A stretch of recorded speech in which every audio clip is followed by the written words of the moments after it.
The Bolivian army swore they killed them in 1908, but the bodies were never identified. DNA from the excavations came back negative. And Butch Cassidy's sister swore until the day she died that he showed up at a family picnic in 1925. In the Old West, with no fingerprints, no DNA, and closed coffins, death was just a document. And documents can be forged. Number 1. Jesse James, April 3rd, 1882. Robert Ford points a gun at the back of Jesse's head while he straightens a picture on the wall in St. Joseph, Missouri. One shot. The most wanted man in the country drops to the floor of his own living room. But what happened next is what raises eyebrows. There was no independent autopsy. The body was identified by neighbors, the press, and his own family, and quickly buried in his mother Zerelda's backyard right under her watch. No outside doctor signed off on anything, no dental records, nothing that a jury today would accept without question. That's when the legend took on a life of its own. Over the following decades, more than 20 men swore they were Jesse James. The most convincing was J. Frank Dalton, who showed up in 1948, claiming to be 101 years old, with scars in all the right places and the tip of a finger missing. In 1995, they opened the grave. DNA testing compared the remains with living descendants through the maternal line. It was Jesse. The doubt lasted 113 years, and science put it to rest. Number 2. Butch Cassidy, November 1908, San Vicente, Bolivia. 2 Americans are surrounded by soldiers inside an adobe house. The next morning, 2 bodies. The Bolivian report says Butch Cassidy and the Sundance Kid. The problem is, no one who actually knew them was there to confirm it. They were buried in the local cemetery with no names on the crosses. In the 1990s, an American team excavated the site. They dug up bones and ran DNA tests. The result? It wasn't them. The bones belonged to a German miner buried in the same cemetery. Butch and Sundance simply weren't there. On the other hand, 3 pieces of evidence are hard to ignore. His sister, Lula Parker Bettinson, swore until the day she died that Butch showed up at the family home in Utah in 1925. Old members of the gang said they talked to him years later, and his body was never found. The official version has the documents. The doubt has the witnesses. That's exactly where historians are divided, and to this day, no one has proven anything. Number 3. Sundance Kid, the partner's shadow. If Butch may have escaped, what about his partner? Harry Alonzo Longabaugh was in the same yard in San Vicente, Bolivia, in November 1908. The official version is straightforward. 2 foreigners robbed a payroll shipment from the Aramayo Mining Company, were surrounded by soldiers, and died that night. The bodies were buried right there. The Bolivian report was written days later, with soldiers as witnesses. The problem is, what's missing? No one who actually knew the 2 men looked at those faces and signed off on their identities. The names came from assumption. In 1991, forensic anthropologist Clyde Snow excavated the cemetery and removed bones from the site. The DNA didn't match the Longabaugh family. The bones belonged to a German miner. Then there's Hiram B.B., who was imprisoned in Utah in the 1940s for killing a police officer. Some people swore he was an older Sundance. The Longabaugh family never accepted it, and he never proved anything. Notice how it works. If one body was never identified, neither one was. Number 4. Billy the Kid and the 26 men who claimed to be him. July 1881, Fort Sumner. Pat Garrett was waiting inside a dark room when someone walked in asking who was there. Garrett fired twice into the darkness. The official story says the dead man was Billy the Kid. Locals who knew him identified the body. The problem is that no one got a clear look at his face, and the coroner's jury was put together in a hurry, with men close to Garrett himself. In the decades that followed, at least 26 men came forward claiming to be the Kid. The most famous was Brushy Bill Roberts, an old man from Texas with scars he said came from old gunshot wounds. In 1950, he got a hearing with the governor of New Mexico to ask for a pardon. He didn't get it. He died less than a month later. In the 2000s, they tried to exhume the bodies and compare DNA. Local authorities blocked the process. Without testing, all that's left is what was always there: Garrett's word and a dark room. Number 5. Blackbart, the poet who simply vanished. Charles Bowles robbed 28 Wells Fargo stagecoaches without firing a single shot. He wore a flour sack over his head, spoke politely, and sometimes left poems behind in place of the strongbox. He was caught in 1883 because of a handkerchief he left behind with a laundry mark on it. He got 6 years in San Quentin and was released in January 1888, older and harder of hearing. The official story is simple. He became an ordinary man and died anonymously. Except Wells Fargo detectives followed him to a hotel in Visalia, California. He left his luggage in the room and never came back. No body, no death certificate, no grave with his name on it. Months later, a robbery happened with a poem left behind. Wells Fargo itself concluded the handwriting wasn't his. A forgery, they said. Maybe. Here, the fake death works in reverse. He didn't pretend to die. He pretended to stop existing. And the question remains, how many years does a polite, invisible man live after his own legend? Number 6. John Ringo, July 14, 1882, in Arizona. A teamster named John Yost finds a man sitting against an oak tree, his eyes open. It's John Ringo, one of the most feared names in Cochise County. A bullet hole in his right temple, a revolver gripped in his hand, one shot fired. The coroner's jury ruled it a suicide that same day. Ringo had been drinking heavily for weeks, and the verdict fit the facts. But 3 details never quite fit. His ammunition belt was on upside down, his boots were gone, his feet wrapped in strips of undershirt, and his horse showed up days later with the boots tied to the saddle. That's when the rumors started. Wyatt Earp, Doc Holliday, Buckskin Frank Leslie. None of them ever came close to being formally charged. Remember this case because it's different from the others on the list. Ringo didn't fake his death. Ringo really died, and to this day, no one has properly explained how. Number 7. Davy Crockett, March 6, 1836. The Alamo falls in a little over an hour. The version that became legend says Crockett died on his feet, rifle in hand, surrounded by dead Mexicans. That's how the newspapers told it, and no one wanted to change that.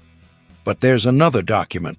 The diary attributed to Lieutenant José Enrique de la Peña, an officer in Santa Anna's army, describes a handful of defenders captured alive and executed after the battle. One of them was supposedly Crockett. Historians have argued over this document since the 1970s. Some say the handwriting and paper match the period. Others call it a well-made forgery. And there's a third angle. For years, stories surfaced from people swearing they had seen Crockett alive, working in mines in Mexico. Nothing was ever proven. Notice what's at stake. No body was ever identified. The defenders were burned on funeral pyres. Without a body, the heroic death also becomes a story. And every story has an owner. Number 8. Let's stop for a moment and look at the scoreboard. Think about the cases we've already seen. How many had an open casket in front of the whole town? How many had an outside doctor sign the autopsy report? How many were identified by someone who wasn't a friend, relative, or partner of the dead man? Almost none. And there's a practical reason for that. In the West, bodies couldn't wait. With no ice, no embalmer around the corner, temperatures hitting 100 degrees, and the cemetery 3 days away. The rule was simple. bury them within 24 hours. That was public health, not a conspiracy. But that same rush closed the lid before anyone could ask questions. The death certificate was issued fast, the witness was usually the same old partner, and the dirt covered the rest. Nobody thought it was strange. That was just how things were done. This is where things shift. The rush that hygiene demanded was the alibi an escape needed. Remember that detail. In the second half, it shows up in almost every case that comes next. Number 9. Elmer McCurdy, the dead man who proved the opposite. In October 1911 in Oklahoma, McCurdy stopped a train thinking it was carrying $400,000. He walked away with $46 and 2 bottles of whiskey. Days later, an armed posse surrounded him in a barn, and he died in the shootout. The body was taken to a funeral home in Pawhuska. No one came to claim it.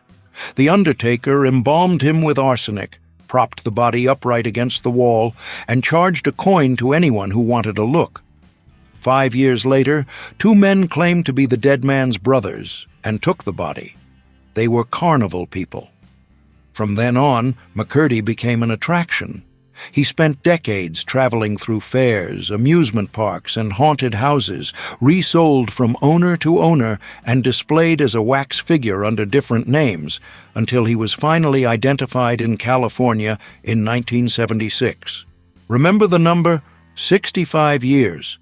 If a real corpse could go that long without the right name, how much is the word of an Old West coroner really worth? Number 10. In January 1903, at a hotel in Enid, Oklahoma, a house painter named David E. George takes poison. Before he dies, he tells the people around him, "I am John Wilkes Booth, the man who killed Lincoln." The official version already had an answer ready. Booth died in 1865 in a barn in Virginia, surrounded by cavalry, and the body was identified by doctors and by a dentist who recognized the dental work. Those who doubted it pointed out that the identification was done in a hurry and the body was buried in secret.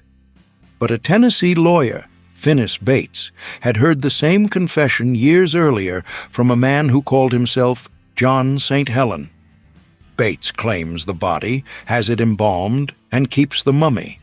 For 40 years, that dried-up body travels around the United States in carnival tents, charging people a coin for a look. Historians never accepted the story. The public paid anyway. Notice the parallel with Elmer McCurdy. 2 corpses turned into ticket sales in the same country at the same time. Number 11. Etta Place, the woman with no death. In 1901, she poses in New York next to Harry Longabaugh, the Sundance Kid. Dark dress, gold watch pinned to her chest. That photo is almost everything we have of her. Even her real name has never been confirmed. She went with Sundance and Butch Cassidy to Argentina, lived on a ranch in Patagonia, and returned to the United States around 1906. In 1909, a woman in San Francisco tried to get a death certificate for Sundance. That's where the trail ends. No certificate, no grave, no record of her death anywhere. The official take is the most boring and the most likely. She died old, under another name, and no one ever connected the dots. On the other side, researchers have pointed to possible candidates: Ann Bassett from Colorado and Eunice Gray, who ran a hotel in Fort Worth. Neither one was ever proven to be her. Notice the detail. Etta didn't need to fake her own death. She just had to stop showing up at a time when almost no one was photographed twice. Number 12. In 1948, an old man in Lawton, Oklahoma, announced that he was 101 years old and that his name was Jesse James. On record, his name was J. Frank Dalton. He showed scars, told details about old robberies, and packed rooms with people paying admission to hear him. And he wasn't the only one. Jesse had dozens of survivors. Billy the Kid had 26 men swearing they were him. Butch Cassidy had several. Why were so many people coming back from the dead at the same time? because there was an audience willing to pay. Lectures charged admission, memories became books, and some even applied for pensions. Newspapers made money too. A resurrection exclusive could sell out an entire edition. Fake death was a two-sided business, for the people who disappeared and the people who showed up. Dalton died in 1951 without proving anything, and in 2000 they exhumed his grave and dug up the wrong man. In Jesse's case, science settled it. The 1995 DNA test confirmed that the body buried in 1882 was his. Dalton lied. The market he took advantage of didn't. Number 13. In the Old West, the piece of paper that officially ended a life was worth less than a store receipt. A frontier death certificate rarely passed through a doctor's hands.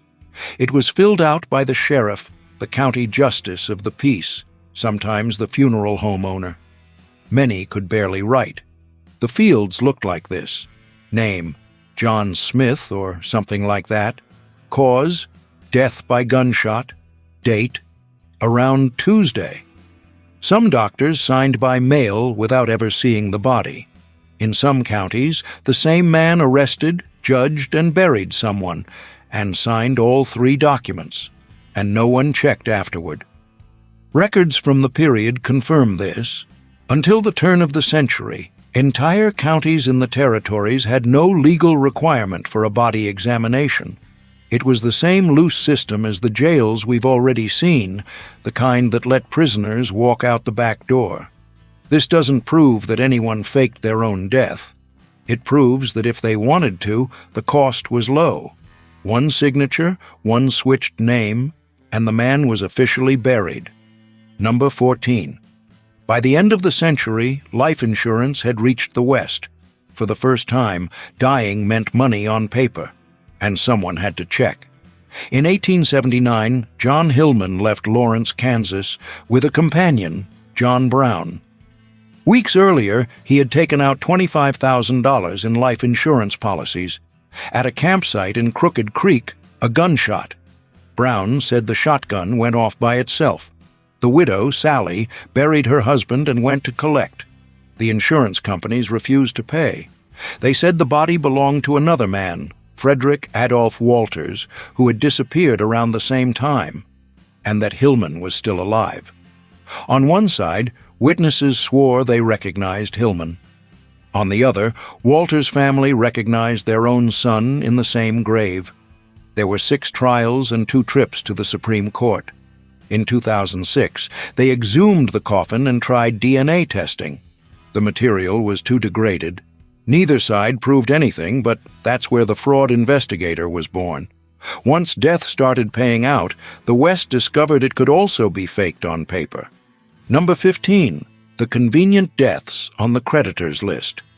Go through the records of any county in the West, and you'll notice a strange pattern.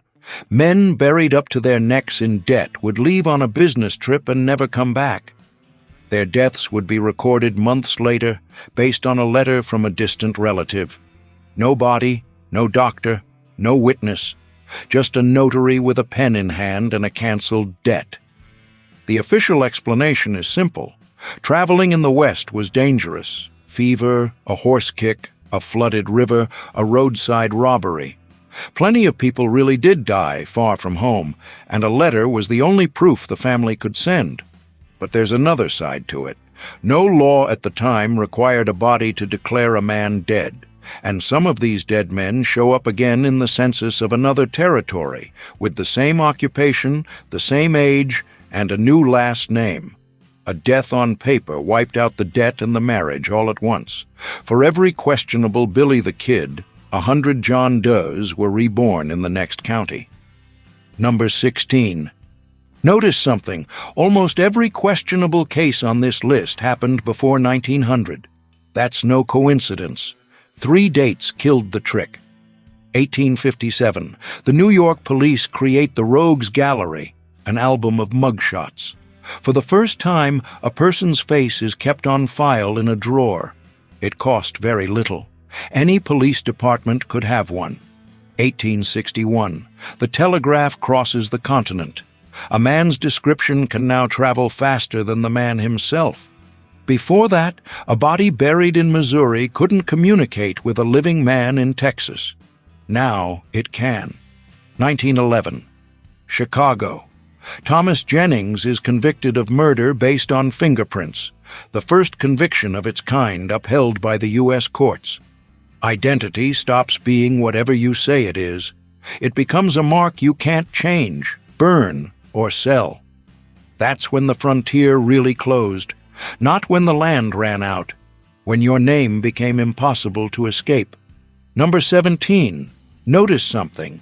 Nobody makes up rumors about the death of an ordinary guy. The rumors always stick to the same names: Butch Cassidy, Billy the Kid, Jesse James. And that says more about us than it does about them. The Old West sold two things to the same audience. First, the spectacular death. The body displayed in the town square, the coffin photo, the newspaper headline. Then, once the dust settled, it sold the opposite, the whisper that the man had escaped. Two products, the same box office. You want Butch to have made it out of Bolivia alive. The hero who cheats death is the only one the audience never has to bury. That desire has fueled more than 100 years of claims. Every generation, some old man shows up saying he's him, and someone believes it, because believing is more comforting than accepting that the ending was ordinary. Hollywood understood the business and started feeding the cycle. The movie ends on a freeze frame before showing the body. Number 18. We've reached the final score. Jesse James is settled. In 1995, they exhumed the grave in Kearney, Missouri, and the DNA matched living relatives. Science spoke, case closed. Butch Cassidy and the Sundance Kid remain open. The bodies in San Vicente, Bolivia, were dug up in 1991, and the tests didn't match either family. Etta Place and Blackbart have no body, no death certificate, no grave, just the day they disappeared from the records. Billy the Kid and Johnny Ringo remain honest question marks. There were witnesses, there were quick burials, but there wasn't enough proof.